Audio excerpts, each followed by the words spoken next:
They have built up that roster draft after draft, and that's the way the Steelers used to do it when they were at their best.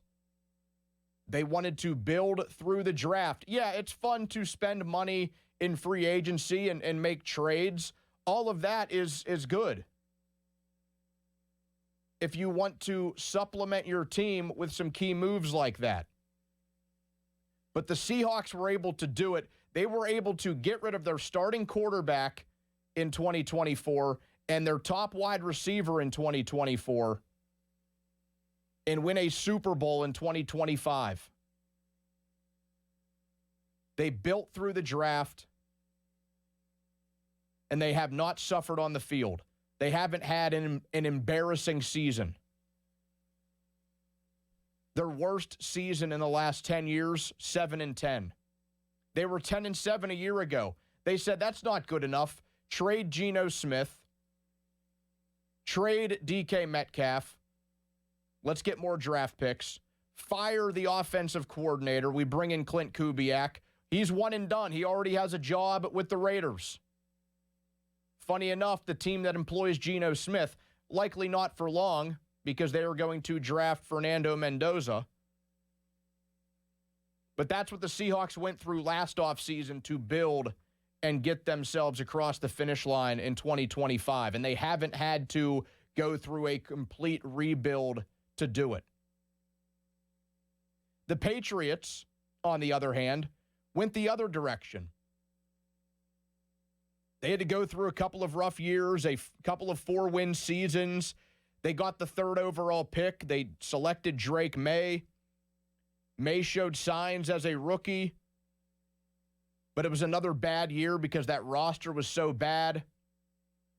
A couple of high draft picks again. Not that Will Campbell is shining in a very bright light, but he was the 4th overall pick in the 25 draft. They made some moves in free agency. Mike Vrabel hired as their next head coach. May took off in year 2. He was 2nd in the MVP voting. They had a better coach with Vrabel, who was the NFL's coach of the year, with a better roster, while also taking advantage, yes, of a weak schedule, the worst in football, and a down conference to make it back to the Super Bowl. The rebuild happened fast. They didn't have to wait long. And an old owner, Robert Kraft, was willing to let it happen. I'm sure even in a Super Bowl loss, Kraft is not upset that they had a couple of down seasons to get to this point. 2 different routes, the same outcome. A Super Bowl appearance. The Seahawks won the game. They were clearly the better team, but the Patriots aren't going to and should not apologize or feel bad about getting there. I wouldn't either. If the Steelers found themselves in the Super Bowl this year because it was a down year in the AFC, some injuries took place, I'm not going to be upset. I wouldn't have been upset by that.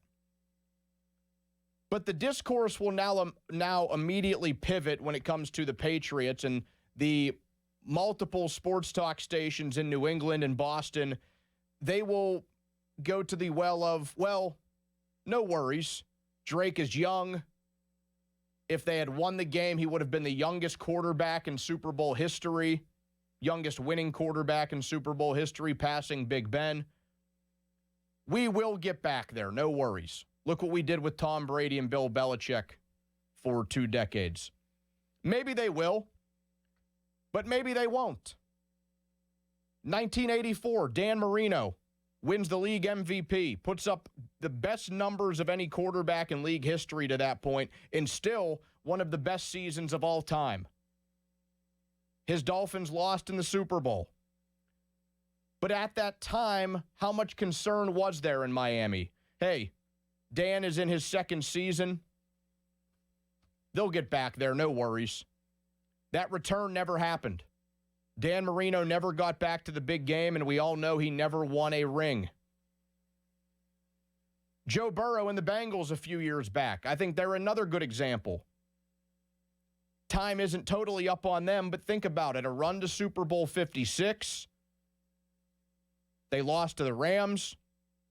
Joe Burrow, in his second season, slayed the Dragon. He is still the only active quarterback to beat Patrick Mahomes and the Chiefs in Kansas City in the playoffs.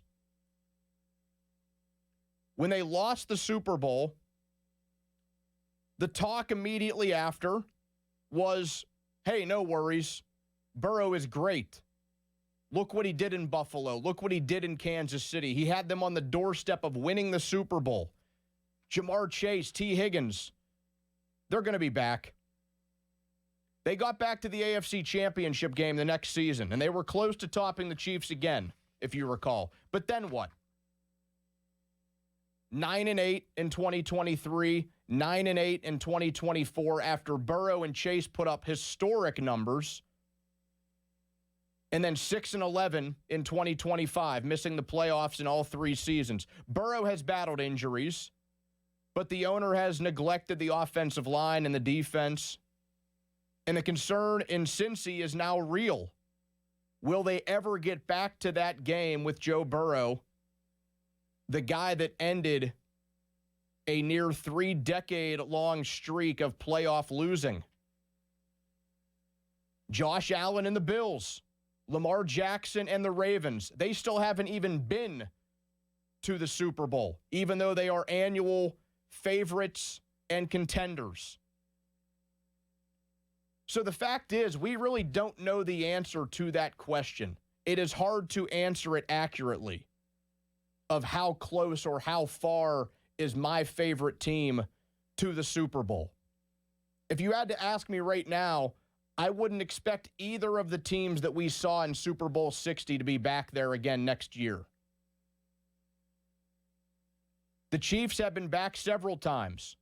They have turned into the dynasty of the 2020s. The Eagles have been there 3 times in a decade with 2 wins. But how many teams got there, how many great quarterbacks got there, or how many great teams got there and didn't realize in that window they would never get back? It's almost impossible to answer the question.